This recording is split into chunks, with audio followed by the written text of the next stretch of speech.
نحمد الله العظيم نصلي ونسلم على الرسول الكريم أما بعد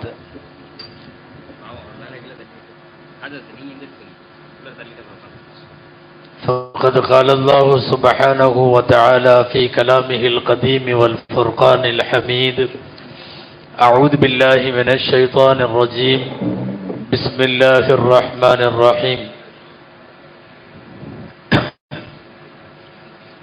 ومن يشاقق الرسول من بعد ما تبين له الهدى ويتبع غير سبيل المؤمنين نوله ما تولى ونصله جهنم وساءت مصيرا صدق الله العظيم. وقال رسول الله صلى الله عليه وسلم من يعش منكم بعدي فسيرى اختلافا كثيرا فعليكم بسنتي وسنة الخلفاء الراشدين المهديين تمسكوا بها وعضوا عليها بالنواجذ صدق رسول الله صلى الله عليه وسلم. அளவற்ற அருளாளனும் நிகரற்ற அன்புடையோனுமாகிய எல்லாம் வல்ல அல்லாஹுவின் பெயரால் துவங்குகிறேன். அருமை நாயகம் முஹம்மதுர் ரசூலுல்லாஹ் ஸல்லல்லாஹு அலைஹி வஸல்லம் அவர்களின் மீதும்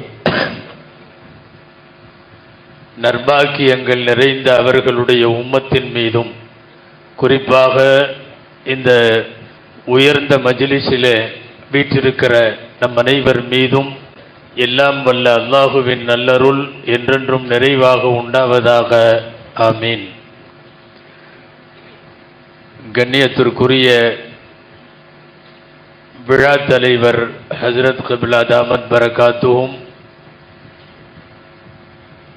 இங்கே மேடையில் வீற்றிருக்கிற தமிழ் மாநில ஜமாத்துல் உலமா சபையினுடைய தலைவர், எங்களின் அன்பிற்கும் பாசத்திற்கும் உரிய PAK ஹஜ்ரத் கிப்லா தாமத் பரகாத்துஹும், திருச்சியில் பணிபுரிகிற சங்கைக்குரிய உலமா பெருமக்கள், மாவட்ட வட்டார ஜமாத்துல் உலமா சபையினுடைய மாநகர சபைகளுடைய நிர்வாக அங்கத்தினர்கள், இங்கே மரியாதைக்குரிய இந்த மஸ்ஜிதினுடைய நிர்வாகிகள், மொத்தத்தில் உலமாக்கள், உமராக்கள், பெரியோர்கள், சகோதரர்கள், உங்கள் அனைவருக்கும் என் ஆரம்பமான அஸ்ஸலாமு அலைக்கும் வரஹ்மத்துல்லாஹி வபரகாத்துஹு. விழாக்களுடைய கடைசியில காலையிலிருந்து நடந்த நிகழ்ச்சியை பூரா ஒருத்தர் தொகுத்து சொல்லுவார். அவங்க இப்படி பேசினாங்க, இவங்க இப்படி பேசினாங்க, இவங்க இப்படி பேசினாங்க. அந்த தொகுப்புரை மாதிரி இப்ப கடைசியில நான் வந்து இருக்கேன். அநேகமாக அஹ்லு சுன்னத் வல் ஜமாஅத்தினுடைய பல்வேறு கொள்கை கோட்பாடுகளை குறித்து இங்கே காலையிலிருந்து நிறைய வகுப்புகள் நடைபெற்றிருக்கிறது என்று சொல்லலாம். இங்கே எனக்கு நவீன குழப்பவாதிகள் அப்படிங்கிற மாதிரி தலைப்பு. இன்னைக்கு இருக்கிற எல்லா குழப்பவாதிகளுமே நவீன குழப்பவாதிகள் தான். இந்த பழைய குழப்பவாதிகள் கொஞ்சம் பேர் இருந்தான், உலமாக்களுக்கு தெரியும். அவனுக்கு முஅத்தசிலா, கவாரிஜ், முர்ஜியா, கர்ராமியா, ஜஹ்மியா, கத்ரியா அப்படிலாம் பேர். அவனெல்லாம் போயிட்டான். இப்போ அவனுங்களே வேற பேர்ல வந்துட்டு இருக்கிறான். பேர் மட்டும் வேற. அவனுடைய கொள்கை கோட்பாடுகளிலே நிறைய பேர் சுற்றுகிறார்கள்.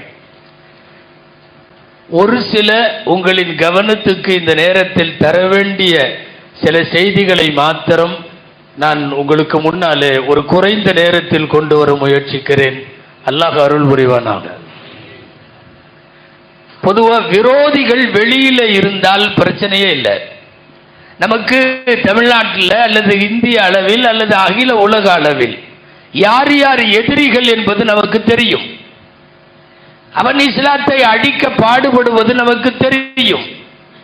அதை எதிர்த்து நாம் களமாடி கொண்டிருக்கிறோம். இஸ்லாம் ஜெயிக்கும் என்பதும் நமக்கு தெரியும். யுரீதுன யுத்ஃபிஉ நூரல்லாஹி வ யஅபல்லாஹு இல்லா யுத்திம்ம நூரா. அவர்கள் இஸ்லாமிய ஒளியை அணைக்க முயற்சித்துக் கொண்டே இருப்பார்கள். அல்லாஹ் அதை பூர்த்தி செய்யாமல் விடமாட்டான். இதுவெல்லாம் குர்ஆனிலே இருக்கிறது. எனவே வெளியிலே இருக்கிற எதிரிகள் நமக்கு அப்பட்டமாக தெரிகிறார்கள். யார் யார் எதிரி? பிரச்சனை என்னன்னா, எதிரி உள்ளுக்குள்ளேயே இருந்தா அதுதான் பெரிய பிரச்சனையா இருக்கு. அந்த எதிரியை கையாளுவதை விட இந்த எதிரிகளை கையாளுவது பெரிய விஷயம். திருட வெளியிலிருந்து வர்றான்னா பிரச்சனையே இல்லை. கேட்டு ஜன்னல் எல்லாத்தையும் பூட்டி க்ளோஸ் பண்ணி சேஃபா உட்காந்துடலாம். திருடன் வீட்டுக்குள்ளேயே இருக்கான்னா விவகாரம். வெளியிலிருந்து வருபவர்களை நம்மால எதிர்கொள்ள முடியும். ஆனால் பல பேர் உள்ளுக்குள்ளேயே இருக்கிறார்கள். இணையதளத்தில் உட்கார்ந்துருக்கிறான், ஃபேஸ்புக்ல, இன்ஸ்டால, வாட்ஸ்அப்ல, இதுல எல்லாம் நிறைய பேர் அங்கங்க கமிட்டியா உட்கார்ந்துருக்கானோ, விவாதங்கள் செய்யறானுங்க. வேலை என்ன தெரியுமா? என்னமாவது நல்ல முறையில் ஈமான் கொண்டிருக்கிற மக்களை ஏதாவது 4 வார்த்தையை போட்டு ஒரு குழப்பி போட்டுடணும். நன்றாக தெரிந்து கொள்ள வேண்டும், நாம் இங்கே நடத்துகிற இந்த மாநாட்டிற்கு அஹ்லு சுன்னத் வல் ஜமாஅத்தின் கொள்கை விளக்க மாநாடு என்று பொருள். அஹ்லு சுன்னத் வல் ஜமாஅத் என்பது போன வருஷம் ஆரம்பிச்ச கட்சி அல்ல. அஹ்லு சுன்னத் வல் ஜமாஅத் என்பது திடீரென்று தோன்றிய அமைப்பல்ல. அஹ்லு சுன்னத் வல் ஜமாஅத் என்பது பதவியை விரும்புகிறவர்கள் எல்லாம் சேர்ந்து ஆரம்பித்த ஒரு இயக்கம் அல்ல. அஹ்லு சுன்னத் வல் ஜமாஅத்துக்கு வயசு 1400. எம்பெருமானார் ஸல்லல்லாஹு அலைஹி வஸல்லம் மான அலைஹி வ ஸஹாபி, நானும் எனது சஹாபாக்களும் போன பாதை என்று எந்த பாதையை சொன்னார்களோ அந்த பாதை தான் அஹ்லு சுன்னா. அஹ்லு சுன்னா என்பது நாம் உருவாக்கி ஒரு பைதா உருவாக்கி சட்டத்திட்டம் உருவாக்கி இதுல சேர்றவங்க இப்படி நீ எல்லாம் மெம்பராவா அப்படின்னு கூப்பிடுவதல்ல. இந்த உம்மத்து 1400 வருஷமாக அஹ்லு சுன்னாவிலே தான் பயணப்படுகிறது. இந்த உம்மத்தினுடைய பெரும்பான்மையினர். நான் ஆரம்பத்தில் படித்த ஹதீஸில் எம்பெருமானார் ஸல்லல்லாஹு அலைஹி வஸல்லம் சொல்லுகிறார்கள், எனக்கு பின்னாலே யார் வாழுகிறார்களோ அவர்கள் அதிகமான கருத்து வேறுபாடுகளை காண்பார்கள்.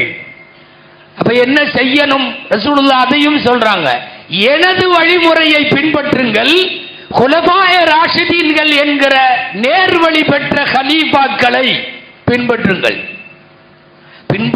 மட்டும் சொல்லல, கெட்டியா பிடிச்சுங்க. அதை மட்டும் சொல்லல, கடவா பல்ல வச்சு கடிச்சுக்குங்க ஸ்ட்ராங்கா. ஏன்னா இழுத்து விடுறதுக்கு நிறைய பேர் வருவான். ஸ்ட்ராங்கா பிடிச்சுங்க. அப்போ சஹாபாக்களும் நாயகமும் நடந்த பாதைக்கு அஹ்லு சுன்னா என்று பெயர். அஹ்லு சுன்னா என்பது இன்றைக்கு இருக்கிற பல்வேறு இயக்கங்களை போல திடீரென்று ஆரம்பித்தது அல்ல. முகமது பின் அப்துல் வஹாப் கொண்டு வந்தது அல்ல. அபுல் ஆலா மௌதூதி கொண்டு வந்தது அல்ல. மிர்சா குலாம் அஹ்மது காதியானி கொண்டு வந்தது அல்ல. இவர்களெல்லாம் இடைச்சருகல்கள். நிரந்தரமாக அஹ்லு சுன்னாவில் 14 நூற்றாண்டுகள் ஏறத்தாழ இந்த உம்மத்து பயணப்பட்டிருப்பதை பார்க்கிறோம். நான் சொல்ல வந்தது, நவீன குழப்பவாதிகள் பெரும்பாலும் இன்னைக்கு ஆன்லைன் மூலமா தான் வர்றான்.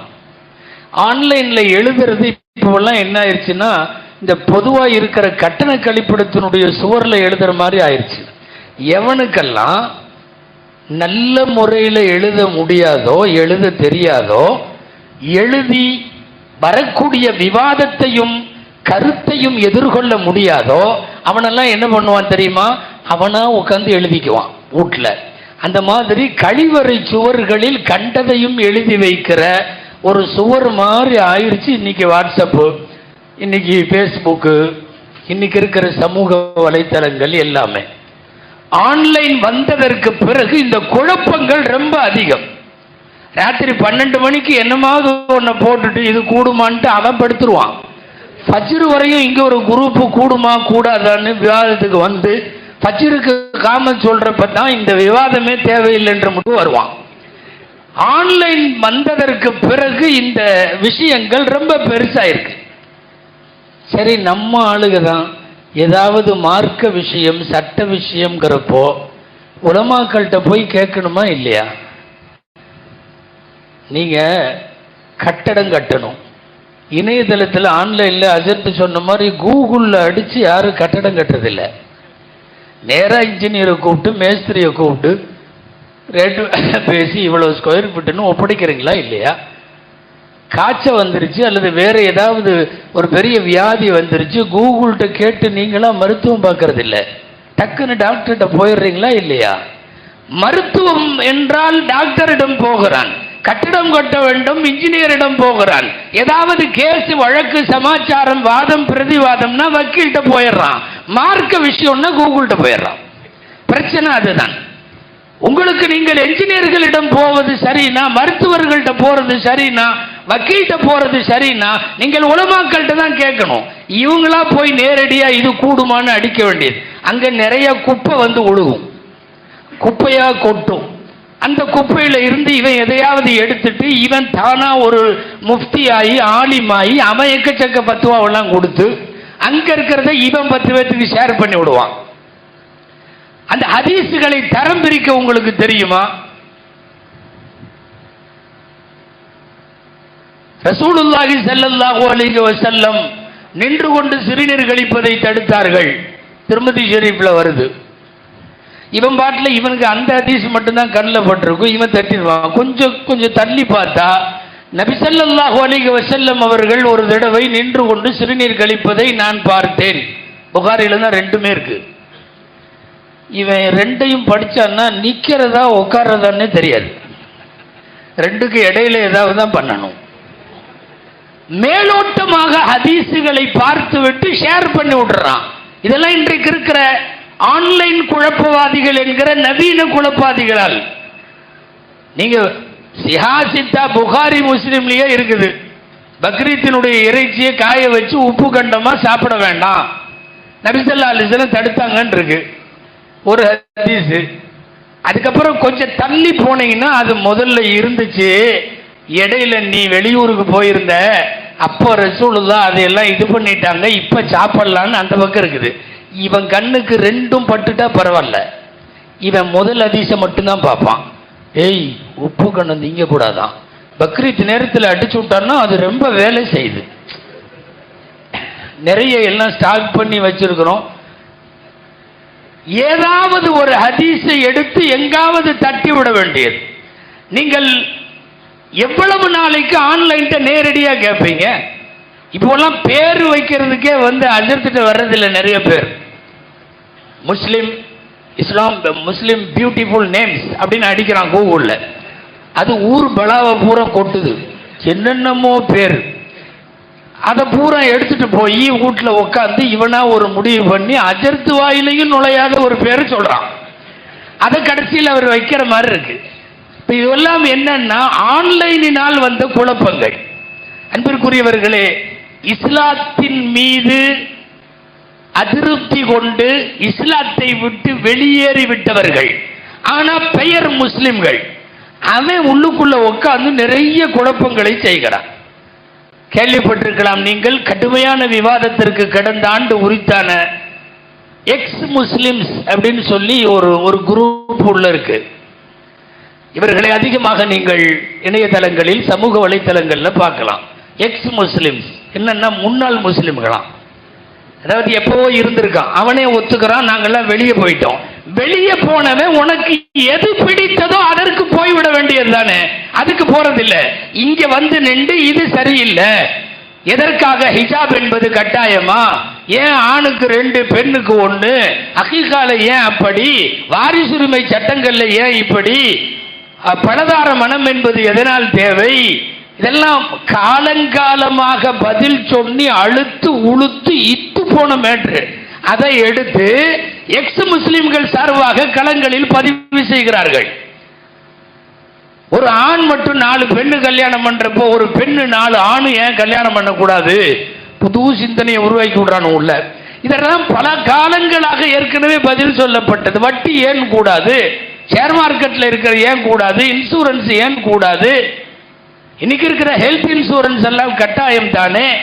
அதாவது ஒரு விஷயத்தை அதில் சொன்ன மாதிரி குல்லு ஜதீத் லதீதுங்கிற மாதிரி புதுசா கேட்கிற ஒவ்வொன்றும் இன்ட்ரெஸ்டா தெரியும். அது மாதிரி இவர்கள் நிறைய கிளப்பி விடுகிறார்கள். இந்த கேள்விகளுக்குரிய பதில்களை இந்த உம்மத்தினுடைய மார்க்க அறிஞர்கள் ஏறத்தாழ ஒரு 500 வருஷமாகவே இதையெல்லாம் சொல்லிவிட்டார்கள். இன்னைக்கும் அதை சொல்லிட்டே இருக்கான்.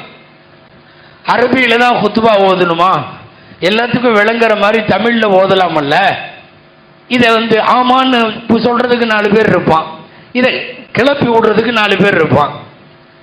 ஆணோடு ஆண் சேர்ந்து வாழுவதில் என்ன தவறு, பெண்ணோடு பெண் சேர்ந்து வாழுவதில் என்ன தவறு என்று இன்றைக்கு இருக்கிற சில நீதிமன்றங்கள் கேட்பதை போலவே இந்த முன்னாள் முஸ்லிம்கள் தளம் எல்ஜிபிடி உள்ளிட்ட பிரச்சனைகளுக்கு ஆதரவு தெரிவித்து சமீப காலங்களில் எழுதுகிறார்கள். இது மிகப்பெரிய அதிர்வுகளை உண்டாக்குகிறது. இந்த மசாயில பூரா சொல்லி இதில் எல்லாம் இஸ்லாம் சரியில்லை, எனவே நாங்கள் இஸ்லாத்தை விட்டு வெளியே போகிறோம். முதல்ல ஒன்று தெரிஞ்சுக்கணும், ஒரு முஸ்லிமுக்கு அவன் திருப்தியாகிற அளவுக்கு பதிலை, ஒரே ஒரு பதில், அந்த பதிலை தவிர வேறு எந்த பதிலும் சொல்ல முடியாது. ஆயிஷா அம்மாட்ட ஒரு அம்மா கேட்டாங்க, மாதவிடாய் அசுத்தம் வந்துருச்சுன்னா ரம்ஜான்ல நோன்பு விடுபட்டு போனா சுத்தமானதுக்கு அப்புறம் ரம்ஜானுக்கு பிறகு உள்ள காலத்தில் அந்த நோன்பை கலா செய்கிறோம். எந்த பெண்களுக்கு விடுபட்டு போச்சோ அந்த பெண்கள் கலா செய்யணும். ஆனால் தொழுகையை மட்டும் அந்த அசுத்த காலத்தில் விடுபட்டு போன தொழுகைகளை திரும்ப கலா செய்யறது இல்லையே, ஏன்னு கேட்டது அந்த அம்மா. அந்த அம்மாவுக்கு இயற்கையா கேள்வி வந்ததோ அல்லது குழப்பவாதியோ? கேட்டது கேள்வி பிராக்டிக்கலா லாஜிக்கா தெரியுது. நோன்பு அதே அசுத்த காலம், அதில் விடுபட்ட நோன்பை திரும்ப வைக்க வேண்டும். ஆனால் அதில் விடுபட்ட தொழுகையை திரும்ப தொழ வேண்டிய அவசியம் இல்லை, ஏன்னு கேட்ட உடனே ஆயிஷா அம்மா கேட்டாங்க, ஹரூரியத்துன் அன்தி. இந்த ஹரூரியான்னு ஒரு பிரிவு ஈராக் பகுதிகளில் இருந்துச்சு. என்னன்னா, குரான் ஹதீஸையெல்லாம் அவ்வளவா எடுத்துக்க மாட்டான். அவன் அறிவு என்ன சொல்லுதோ அதுதான் ரொம்ப முக்கியத்துவம், அறிவுக்கு மட்டும் கொடுப்பான். அந்த குரூப்புக்கு ஹரூரியான்னு பேர். ஆயிஷா அம்மா அறிவை மையமாக வைத்து கேள்வி கேட்கிறாளோ என்னவோ என்று நினைத்து கொண்டு கேட்டார்கள், ஹரூரியத்துன் அன்தி, நீ அந்த குரூப்பா, ஹரூரியாவா நீ என்று சொல்லிவிட்டு ஆயிஷா அம்மா சொன்ன பதில் என்ன தெரியுமா? காலல்லாஹு தஆலா கதாலிக் வகால நபியு ஸல்லல்லாஹு அலைஹி வஸல்லம் கதாலிக். அல்லாஹ் அப்படிதான் சொல்றான், நோன்பை திரும்ப வைக்க சொல்றான், தொழுகையை வேணாங்கிறான். அல்லாஹ் சொல்லுகிறான், நாங்கள் செய்கிறோம். ரசூல் சொல்லுகிறார்கள், நாங்கள் செய்கிறோம். இதை தவிர சுன்னத் வல் ஜமாஅத்தினுடைய அகீதா சார்ந்தவனுக்கு அறிவு சார்ந்து எந்த பதிலும் தர முடியாது. குர்பானி கொடுக்காம குர்பானிக்கு பதிலாக ஒரு 10,000 20,000 சதகா செஞ்ச கூடாது, நீ ஏன் கூடாது என்று கேட்டால் எந்த பதிலும் இல்லை. அல்லாஹ் சொல்லுகிறான், அவ்வளவுதான் பதில். இந்த பதிலை விட உலகத்தில் சிறந்த பதில் எல்லாம் இல்லை. மரியம் அம்மா கேட்டாங்க, என்ன எந்த ஆம்பளையும் தொடல, எனக்கு எப்படி குழந்தை பிறக்கும்? ஜிப்ரீல் என்ன பதில் சொன்னாரு? அப்படித்தான் பிறக்கும், அல்லாஹ் அப்படித்தான் சொன்னான், அவ்வளவுதான் பிறந்துருச்சு. அதை விட சிறந்த பதிலை இந்த உலகத்தில் தர முடியாது. எனவே என் அறிவுக்கு புலப்பட்டால் தான் நான் செயல்படுவேன், இஸ்லாத்திலே இருப்பேன் என்பதுதான் இந்த எக்ஸ் முஸ்லிம்கள் போன்ற சில வேலைகளை செய்து கொண்டிருப்பவர்கள். அப்புறம் நிறைய பிரிவு இங்க காலையிலிருந்து பேசியிருப்பாங்க. இந்த அஹ்லுல் குர்ஆன் கொஞ்சம் பேர், அவனுக்கு அசல்ல பேர் முன்கிருல் ஹதீஸ்னு பேர், ஹதீஸை மறுப்பவர்கள். அவன் பேர் அழகா வைக்கிறான், அஹ்லுல் குர்ஆன், குர்ஆன் உடையவர்கள். ஹதீஸ் ஏத்துக்க மாட்டான்னு அர்த்தம், அழகா பேர் வச்சிருக்கான். நம்ம அந்த பேரை சொல்லக்கூடாது. குர்ஆன் உடையவர்கள்னா நாம தான் குர்ஆன் உடையவர்கள். அவன் ஹதீஸை மறுப்பவன். ஹதீஸை மறுத்து விட்டு நீ என்ன அமல் செய்வ? குர்ஆன்ல இருக்கு, தண்ணி கிடைக்கலன்னா தயம்மம் செய்யி அப்படின்னு வர்ற இடத்துல ஆயத்து எப்படி வருது தெரியுமா? இல்லம் தஜிது மாஅன் ஃபதயம்மமு ஸஈதன் தய்யிபா. உங்களுக்கு தண்ணீர் கிடைக்கவில்லை என்றால் மண்ணை நாடுங்கள், அவ்வளவுதான் அர்த்தம். ஃபதயம்மமு, மண்ணை நாடுங்கள். அதுக்கப்புறம் தயம்மம் செய்யறோம்ல, நாம மண்ணை எடுத்து முகத்தில் அடிக்கிறது, கையில, இதெல்லாம் எங்கேயும் குர்ஆன்ல கிடையாது. ஹதீஸுகள்ல மட்டும்தான் அதுக்கான விளக்கம் எல்லாம் இருக்கும். அத்தயமும் தர்பத்தானி, தர்பத்துல் பில் வஜ்ஹி வ தர்பத்துல், யார் யாரெல்லாம் தயமம் செஞ்சாங்க, என்ன ஏது, பூரா ஹதீஸ்ல இருக்கும். ஹதீஸை மறுப்பவன் தயமம் செய்யக்கூடாது, செய்ய முடியாது. குர்ஆன்ல சிலதெல்லாம் இருக்கு, ஹதீஸுகளை இல்லாமல் அந்த ஆயத்தையே விளங்க முடியாது. சும்மா சாம்பிளுக்காக சொல்றேன். குர்ஆனில் ஒரு இடத்தில் வருகிறது, இன் தத்தூபா இலல்லாஹ், அந்த 2 பெண்களும் தௌபா செய்தால். எந்த 2 பெண்ணுன்னு குர்ஆன்ல இல்லவே இல்லை, கடைசி வரைக்கும் இல்லை. அந்த 2 பெண்கள் எந்த 2 பெண்கள் என்பதை நீங்கள் ஹதீஸிலே பார்க்க வேண்டும். அந்த 3 பேர் தௌபா ஏற்றுக்கொள்ளப்பட்டது. எந்த 3 பேர்? குர்ஆன்ல எங்கேயுமே அந்த 3 பேர் இல்லை. குர்ஆனை மாத்திரம் நாங்கள் ஏற்போம் என்று சொல்லுவது மிகப்பெரிய முட்டாள்தனம். நபித்தோழர்களில் இம்ரான் இப்னு ஹுசைன் ரலியல்லாஹு தஆலா அன்ஹு அவர்கள் பள்ளிவாசல்ல உட்கார்ந்திருந்தாங்க. ரசூல் ஸல்லல்லாஹு அலைஹி வஸல்லம் உடைய ஷஃபாஅத்தை பத்தி பயான் நடக்குது. அவங்க பயான் பண்றாங்க, ஸல்லல்லாஹு அலைஹி வஸல்லம் மறுமையில ஷஃபாஅத் செய்வார்கள். இந்த லிஸ்ட்ல இருக்கிற மாதிரி ஒரு 2 பேர் எந்திரிச்சு நீங்க என்ன குர்ஆன்ல இல்லாததெல்லாம் சொல்றீங்க? குர்ஆன்ல அல்லாஹ் சொல்றான், ஃபமா தன்ஃபஉஹும் ஷஃபாஅத்து ஷாஃபிஈன், எந்த சிபாரிசுக்காரர்களின் சிபாரிசும் மறுமையில பலனளிக்காதுன்னு அல்லாஹ் சொல்றான். நீங்க என்னமோ ரசூலுல்லாஹ் சிபாரிசு செய்வாங்கன்னு சொல்லிட்டு இருக்கிறீங்க. மின்னைன வஜத்தும் ஹாதிகி ஷஃபாஅ, இந்த ஷஃபாஅத்தை நீங்க எங்க இருந்து எடுத்தீங்க அப்படின்னு கேட்டாங்க. இம்ரான் இப்னு ஹுசைன் ரலியல்லாஹு அன்ஹு அவர்கள் அந்த 2 பேர்த்தையும் கொஞ்சம் பக்கத்துல கூப்பிட்டு சொன்னாங்க, மக்ரிபுக்கு 3 ரக்காயத்துன்னு குர்ஆன்ல எங்க இருக்குன்னு நீ காட்டுவியா? இஷாவுக்கு 4 ரக்காயத்துன்னு குர்ஆன்ல உன்னால காட்ட முடியுமா? தவாஃப்ல 7 சுத்து தான் சுத்தணும்னு எங்கேயாவது உன்னால காட்ட முடியுமா? இதெல்லாம் குர்ஆன்ல எங்கேயுமே இல்லை, இதெல்லாம் எங்கிருந்து எடுக்கிறீங்கன்னு கேட்டாங்க. ஏன்னா அவனும் தவாஃப்ல 7 சுத்து சுத்துறான், அவனும் மக்ரிபுல 3 ரக்காயத்தான் தொழுகிறான். இல்லை, இதெல்லாம் ஹதீஸ்ல இருந்து எடுத்தோம். நானும் ஹதீஸ்ல இருந்து தான் படித்தேன். ஷஃபாஅத் என்பதை ஹதீஸில் இருந்து தான் படித்தேன். ரசூலுல்லாஹ் சொல்லுகிறார்கள் என்று சொன்னதற்கு பின்னால் இந்த உம்மத்துக்கு வேற எந்த ஆதாரமும் தேவையில்லை. நவீன குழப்பவாதிகள்ல நவீனம்னு இல்லை, ஒரு 25-30 வருஷமா இவங்களையும் நவீனத்துல தான் சேர்க்கணும். என்ன, நம்முடைய 1000 ஆண்டு பரம்பரையில இது நவீனம் தானே. 25-30 வருஷமா வஹாபிகள், தௌஹீதிகள், அப்படி இப்படின்னு என்னென்னமோ சொல்லிட்டு வந்த நிறைய பேர், இவர்களால் ஏற்படுத்தப்பட்ட குழப்பங்களும் அது பல்வேறு கூறுகளாகி பிரிந்து இன்றைக்கு அசிங்கப்பட்டு நிற்பதும். இப்போல்லாம் அவங்க மேடையே என்ன தெரியுமா, ஒரே தலைப்புல தான் போகுது எல்லா மேடையும். அங்க ஒரு குரூப் அதே தலைப்பு, இங்க ஒரு குரூப் அதே தலைப்பு. என்ன தலைப்பு தெரியுமா? மார்க்கத்தை சொல்ல யாருக்கு தகுதி, மார்க்கத்தை சொல்ல யாருக்கு தகுதி. அங்க ஒரு குரூப் சொல்லுது, எங்களுக்கு மட்டுமே தகுதி, உனக்கு அந்த தகுதி இல்லை, காரணம் நீ அப்படி. இவன் இங்க இருந்துட்டு எங்களுக்கு மட்டுமே தகுதி, உனக்கு அந்த தகுதி இல்லை. அப்ப கூறு போட்டு முடித்தார்கள். ஒண்ணு, இந்த உம்மத்தினுடைய சலபு சாலிஹீன்களை, முன்னோர்களை, வலிமார்களை, இமாம்களை, ஃபுகஹாக்களை, இவர்களை எல்லாம் மேடை மேடையாக திட்டி தீர்த்ததன் விளைவு இன்றைக்கு அனுபவிக்கிறார்கள். வேதனையான விஷயம் என்ன தெரியுமா? சற்றேறக்குறைய இது ஹதீஸ் அல்ல என்று அவர்கள் மறுத்தது இதுவரை 500 ஹதீஸுக்கு மேல. 500 ஹதீஸுக்கு மேல. ஒரே ஒரு ஹதீஸையே மறுப்பதற்கு அஹ்லு சுன்னாவினுடைய எந்த ஆலிமும் முன்வர மாட்டார்கள். இது ஹதீஸா இருக்கிற மாதிரி எனக்கு தெரியல, அப்படி பேசினது 500 ஹதீஸுக்கு மேல. 500 ஹதீஸ். இவனுக்கு விளக்கம் தெரியாவிட்டால் அது ஹதீஸ் இல்லை, அல்லது இவன் அறிவுக்கு புரியாவிட்டால் அது ஹதீஸ் இல்லை. இதெல்லாம் இந்த மண்ணிலே நடந்த குழப்பம்.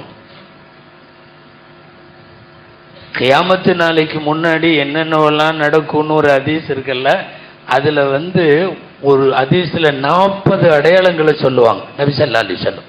இது நடக்கும், அது நடக்கும், அப்படி பெரிய பெரிய அடையாளமும் சொல்லுவாங்க. தஜ்ஜால் வர்றது, சூரியன் மேற்க உதிக்கிறது, இப்படி எல்லாம் சொல்லுவாங்கல்ல.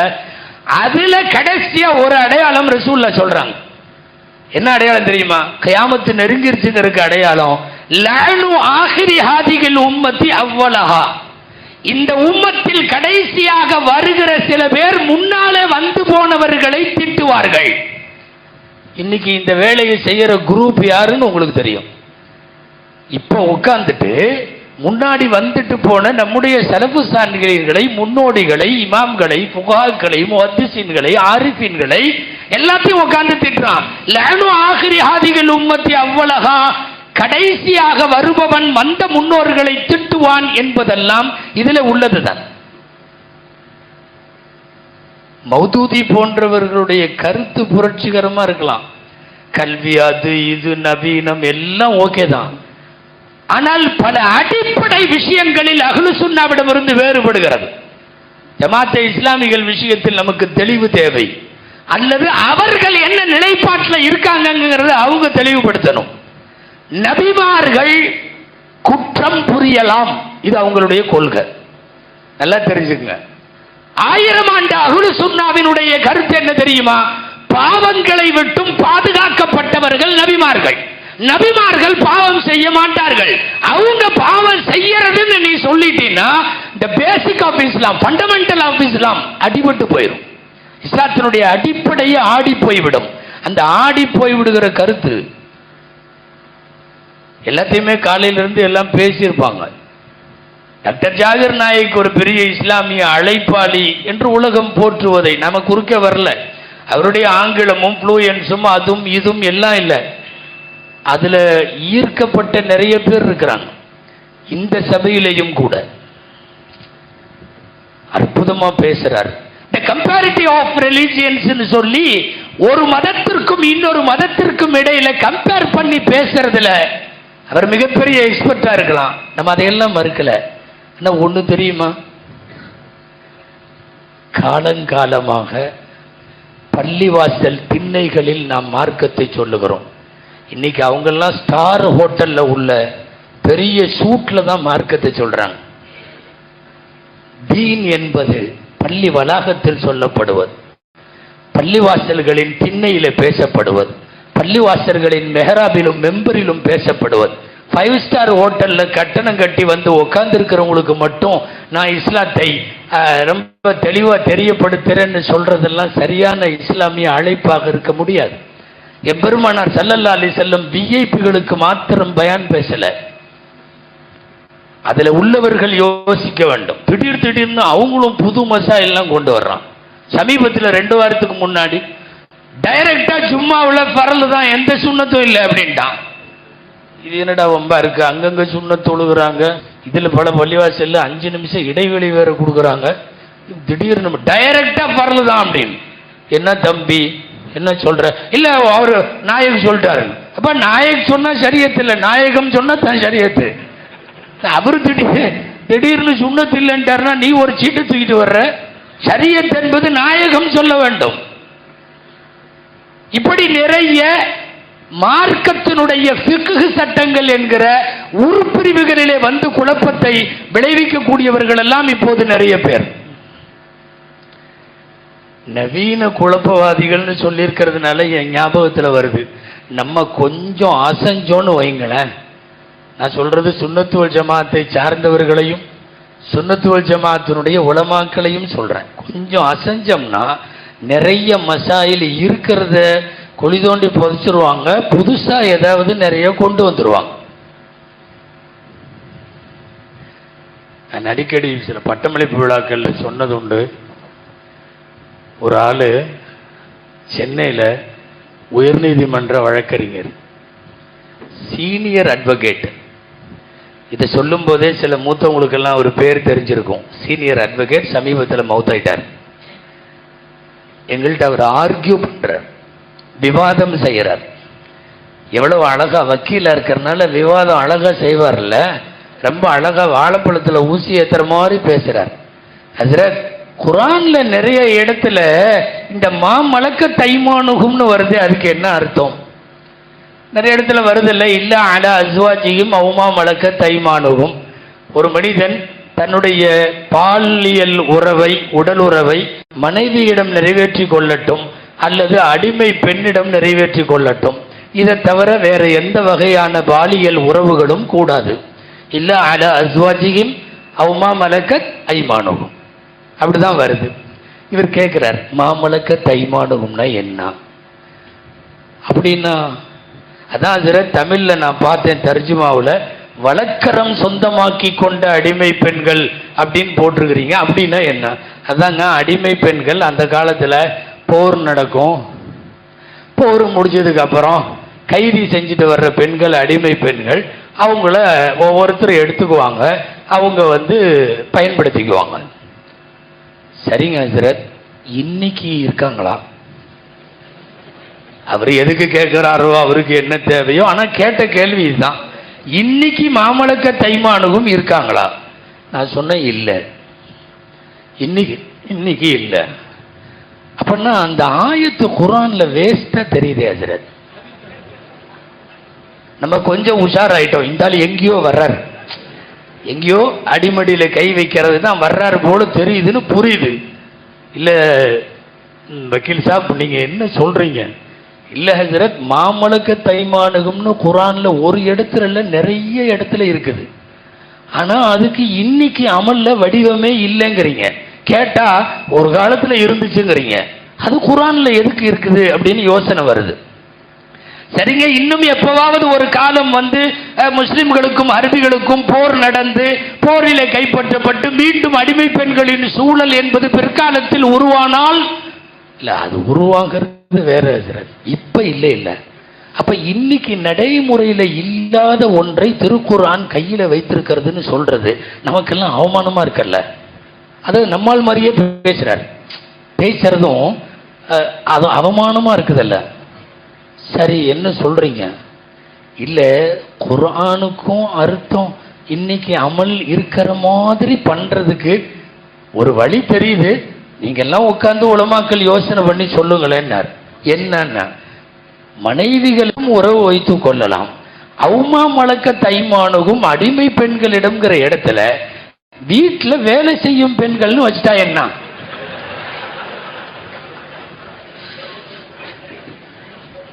பூனைக்குட்டி வெளியே வந்துருச்சு. அவர் எங்க சொல்றாரு? மாமலக்க தைமானுகுங்கிறதுக்கு வீட்டுல இருக்கிற வேலை செய்யக்கூடிய பெண்கள்னு வச்சிடலாம்.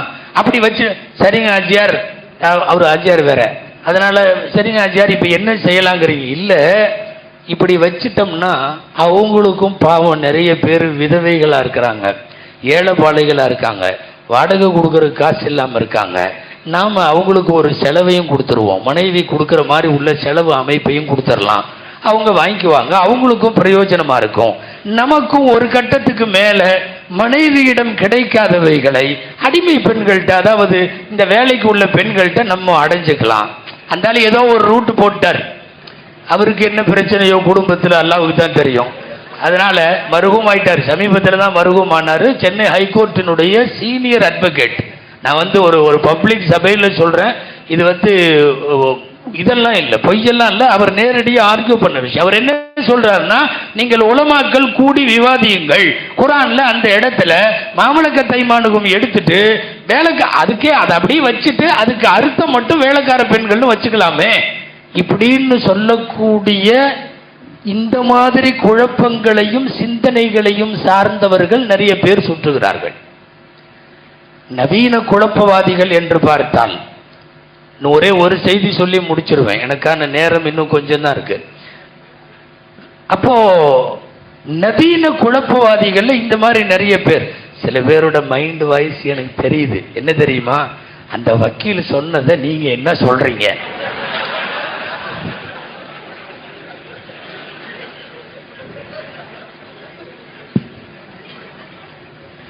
ஒரு அரபிக் கல்லூரியினுடைய பட்டமளிப்பு விழாவில் உலமாக்களே ரொம்ப கவனமாயிருங்கன்னு சொல்லி இந்த விஷயத்தை பேசினதுக்கு அப்புறம் சாப்பிட்ற இடத்துக்கு கார் எடுத்துட்டு 4 பேர் வந்தாங்க.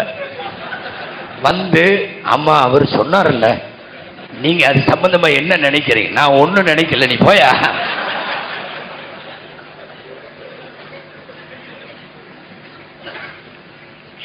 அன்பிற்குரியவர்களே, நவீன குழப்பங்கள்ல நிறைய உண்டு. நான் இன்னொரு செய்தியும் இங்கே சொல்ல வேண்டும்.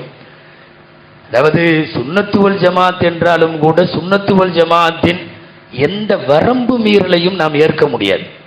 நல்லா கவனிக்கணும். நீங்க சஹாபாக்களை பொறுத்தவரை சுமார் 1,00,000க்கும் மேற்பட்ட நபிகளாரின் தோழர்கள் அத்தனை பேரும் நீதமானவர்கள், நியாயமானவர்கள். அவர்கள் விஷயத்தில் தகாத வார்த்தையை அஹ்லு சுன்னா பயன்படுத்தக்கூடாது. அஸ்ஸஹாபத்து குல்லுஹும் அதுல் அபர்ருஹா குலூபன் வ அமகுஹா இல்மன். இந்த உலகத்தின் ஆகப்பெரிய கல்வி ஞானம் பெற்றவர்கள் சஹாபாக்கள், உள்ளம் தூய்மை பெற்றவர்கள் சஹாபாக்கள். ஒரு சஹாபியை கூட திட்டக்கூடாது. சில பேரெல்லாம் இன்னைக்கு சுன்னத்து வல் ஜமாத்துன்னு பேர் வச்சுக்கிட்டு அதுல நாங்க முத்தி போன சுன்னத்து வல் ஜமாத்துன்னு வச்சுக்கிட்டு சஹாபாக்கள்ல சில பேர்த்தை எல்லாம் திட்டிட்டு உட்கார்ந்துருக்கான். ஹஜ்ரத் முஆவியா ரலியல்லாஹு தஆலா அன்ஹு ஆகச் சிறந்த சஹாபி, வஹியை எழுதிய சஹாபி. முஆவியா ரலியல்லாஹு அன்ஹுவுடைய சிறப்புகள் சொல்லி மாளாது. நேர்வழி பெற்ற கலீஃபாக்கள்ல ஒருவர். ஷாம் தேசத்தை கிட்டத்தட்ட 20 வருஷம் அவர் கவர்னர். முஆவியா ரலியல்லாஹு அன்ஹு. முஆவியா ரலியல்லாஹு அன்ஹு எதுக்கு சொல்றேன்னு கொஞ்சம் கவனிங்க. உங்களுக்கு தெரிஞ்சிருக்கலாம், சஹாபாக்களுடைய வரலாறுகளை யூடியூப்ல பேசிட்டு வந்தோம். நான் பேசிட்டு வந்தேன் இஸ்லாத்தின் வேர்களும் விழுதுகளும்னு. அதுல முஆவியா ரலியல்லாஹு அன்ஹுவை பத்தி 2 நாள் பேசுறேன். 3/4 மணி நேரம் 1.5 மணி நேரம் அவங்களுடைய இன்னைக்கும் போய் எடுத்து பாருங்க. யூடியூப்ல கீழே ஒருத்தன் கமெண்ட் எழுதுறான், முஸ்லிம் தான், தீவிர சுன்னத்து வல் ஜமாத்தை சார்ந்தவன். என்ன எழுதியிருக்கான் தெரியுமா? ஒரு முனாஃபிக்கு வக்காலத்து வாங்கும் நீ எல்லாம் ஒரு ஆலிமா. அல்லாஹு அக்பர். யாரை பத்தி தெரியுமா? சஹாபிகளை. ரசூலுல்லாஹுவை கண்ணால் கண்டு ஈமான் கொண்ட லட்சக்கணக்கான பேரில் ஒரு சஹாபியை கூட திட்டக்கூடாது என்பது அகீதா அஹ்லு சுன்னத் வல் ஜமாஅத். அதுதான் அஹ்லு சுன்னாவுடைய கொள்கை. நீ சுன்னத் ஜமாத்தை கொண்டு குப்பையில போடு. சஹாபாக்களை விமர்சிக்கிற, சஹாபாக்கள் விஷயத்தில் தடித்த வார்த்தைகளை பேசுபவன் எவனாக இருந்தாலும் அவன் உண்மையான சுன்னத்து வல் ஜமாத்தா இருக்க முடியாது. நிறைய இன்னைக்கு அப்படி இருக்கிறது. நவீன குழப்பங்கள் நிறையவற்றில இருந்து நாம் நம்மை பாதுகாத்துக் கொள்ள வேண்டியது இருக்கிறது. கேட்டா நாங்க அலி ரலியல்லாஹு அன்ஹுவையும் ஃபாத்திமையும் ரொம்ப நேசிப்பவர்கள்னு சொல்ற ஒரு குரூப் தான் இதை சொல்லுது. முஆவியா ரலியல்லாஹு அன்ஹுவை திட்டுபவர்கள். அஹ்ல பைத்துகளை நேசிக்க வேண்டும், அது 100க்கு 100 உண்மை. அஹ்ல பைத்துகள் என்கிற பெருமானாரின் குடும்பத்தை நாம் மஹப்பத் வைக்க வேண்டும், 100க்கு 100 உண்மை. சுன்னத் ஜமாத் இதிலே சளைப்பதில்லை. ஆனா அதுக்காக 4-5 சஹாபியை திட்டிட்டு தான் நீ அவங்கள தூக்கி பிடிக்கணும். என்ன நான் இதை பேச வருவது எதனால் தெரியுமா? தமிழகத்தின் சில சுன்னத்து வல் ஜமாத் சுன்னத்து வல் ஜமாத் அல்ல, ஷியா முகமூடி போட்டிருக்கிறது என்று சொல்ல வருகிறேன். ஷியா முகமூடி போட்டவர்கள் சுன்னத்து வல் ஜமாத் அல்ல. சுன்னத்து வல் ஜமாத் என்பது எந்த சஹாபிகளையும் எந்த காலத்திலும் குறை காணாது. அப்துல்லாஹ் இப்னு மஸ்ஊத் ரலியல்லாஹு அன்ஹு சொல்லுவது போல் அவர்கள் அத்தனை பேரும் குல்லுஹும் அதூல், அவர்கள் எல்லாம் நீதமானவர்கள். அபர்ருஹா குலூபன், அவர்கள் அத்தனை பேரும் உள்ளம் தூய்மையானவர்கள், நல்லவர்கள், உள்ளத்தால் நல்லவர்கள். அமகுஹா இல்மன், இந்த உம்மத்திலேயே கல்வி ஞானத்தில் ஆக ஆழமானவர்கள் அவங்கெல்லாம். இல்ல குழப்பங்களுக்கு சுன்னத்து வல் ஜமாத் என்ற பெயரிலேயே நடைபெறுகிற பல்வேறு குழப்பங்களுக்கெல்லாம் ஒரு தெளிவு நம்மிடத்தில் வேண்டும். பொதுவா யார் வந்தாலும் முதல்ல உங்க பகுதிகளில் இருக்கக்கூடிய மூத்த உலமாக்களை, உலமா சபையை தயவு செய்து அணுகி, எங்க பகுதியில் இப்படி ஒரு பிரச்சாரம் நடக்குது, இப்படி எல்லாம் சொல்றாங்க, இப்படி எல்லாம் கூப்பிடுறாங்க, நாங்க இப்படி எல்லாம் போலாமா அப்படின்னு எல்லாம் கேட்டுக்கலாமே. தெளிவாக பெயர்களெல்லாம் சொல்லி பேச கூச்சமாக இருக்கிறது. திடீர்னு வேன்ல ஏறி 70-80 பொம்பளைங்க ஒன்னா போறாங்க. என்னன்னா எங்கேயோ நாங்க ஒரு மஜ்லிஸுக்கு போறோம், அங்க பயான திக்ரெல்லாம் நடக்கும். யாருக்கும் மகரமான துணை கிடையாது. கணவனோ மகனோ சகோதரனோலாம் இல்ல, பொம்பளைகளா. ஒரு பெண்ணுக்கு 600 ரூபா டிக்கெட்டு, அப் அண்ட் டவுன் போயிட்டு கொண்டு இறக்கி விட்டுருவாங்க. நான் திக்ரு அந்த மஜ்லிஸுகளை ஷேக இப்படி எல்லாம் இல்லை. முதல்ல இந்த மாதிரி உள்ள ஏற்பாடுகளும் பிரயாணங்களும் முதல்ல உங்க பகுதி உலமாக்கள்கிட்ட அதை கேட்கலாமே. பொம்பளைகளை எல்லாம் இப்படி வேன்ல ஏற்றி ஒரு 600 பேத்துக்கு 600 ரூபா வாங்கிட்டு 4-5 வேன் போகுது, வாரம் போகுது, 15 நாளைக்கு ஒரு தடவை போகுது, நாங்கெல்லாம் போய் திக்ரு மஜ்லிஸுக்கு போயிட்டு வர்றோம், இப்படி நாங்க போறது சரியா அப்படின்னு எல்லாம் கேட்கலாம்ல. சுன்னத்து வல் ஜமாத் என்று இருந்தாலும் கூட நவீன குழப்பவாதிகளை நாம் அடையாளம் காண வேண்டும். என்ன நம்ம பேர்ல சுன்னத் ஜமாத் பேர்லயே நிறைய பேர்லாம் இருக்கும்.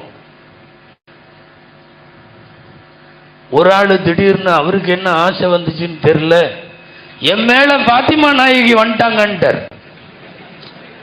உட்காண்டார் உள்ள. உட்கார்ந்துட்டு எனவே என்னை சந்திக்க பெண்கள் மட்டுமே வர வேண்டும்.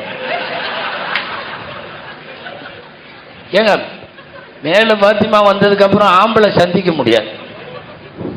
கும்பல் கும்பலா போறாங்க, எல்லாம் உள்ள போறாங்க. அவருக்கு குர்ரத்துல் ஐன், கண் குளிர்ச்சி தான். அவர் எப்படியே உட்காந்துருக்கார்.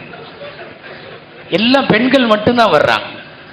அவரு ஊர் ஆலிம்ஸா பார்த்தாரு, சரிப்படாது போல தெரியுதுன்னு அவரு ஒரு புர்காவை போட்டு போயிட்டார். நேரா உள்ள போய் உக்காந்தார். போன உடனே அப்படி கழட்டினார். பாரு தாடியை பார்த்தோம், நீ ஆம்பளை, நான் வந்து பாத்திமா, நீ வரக்கூடாது. அவர் சொன்னார், நான் அலி வந்திருக்கேன். முதல்ல என்னை கேட்காம நீ எப்படி வந்த?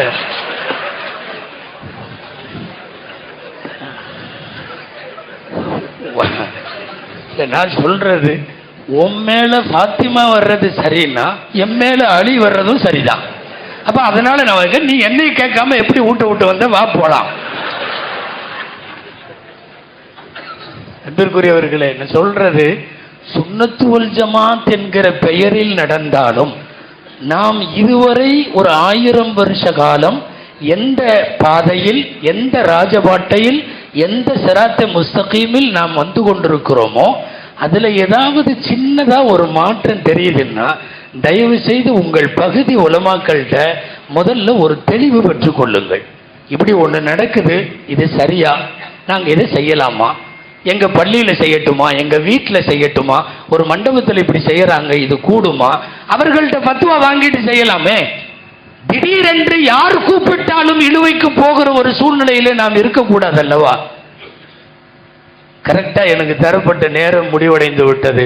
துஆ செய்வோம். அல்லாஹு ஜல்ல ஷானஹு தஆலா இந்த நிகழ்காலத்தில் மட்டுமல்ல, எதிர்காலத்திலும் இனி வரக்கூடிய பல்வேறு குழப்பங்களிலே இருந்து அல்லாஹ் பாரம்பரியமாக சுன்னத்து வல் ஜமாஅத்தினுடைய மக்கள் என்று இருக்கக்கூடிய நம்மையெல்லாம் தவறான வழிகேடான கொள்கைகளில் இருந்து அன்பு பாதுகாப்பானாக. நம்முடைய ஸலஃபு சாலிஹீன்களாகிய அம்பியாக்கள், அவுலியாக்கள், சஹாபாக்கள், ஃபுகஹாக்கள், முஹத்திஸீன்கள், முஃபஸ்ஸிரீன்கள், ஆரிஃபீன்கள் இவர்கள் எல்லாம் எந்த வழியில் நடந்தார்களோ அந்த வழியில் தொடர்ந்து நடைபயில எல்லாம் வல்ல அல்லாஹ் நம் அனைவருக்கும் தௌஃபீக் செய்வானாக. நல்ல வாய்ப்புக்கு திருச்சியினுடைய எல்லா ஜமாத் உலமாவிற்கும் நன்றி சொல்லி முடிக்கிறேன். ஆகிரு தஅவானா அனில் ஹம்துலில்லாஹி ரப்பில் ஆலமீன். அஸ்ஸலாமு அலைக்கும் வரஹ்மத்துல்லாஹி வபரகாத்துஹு.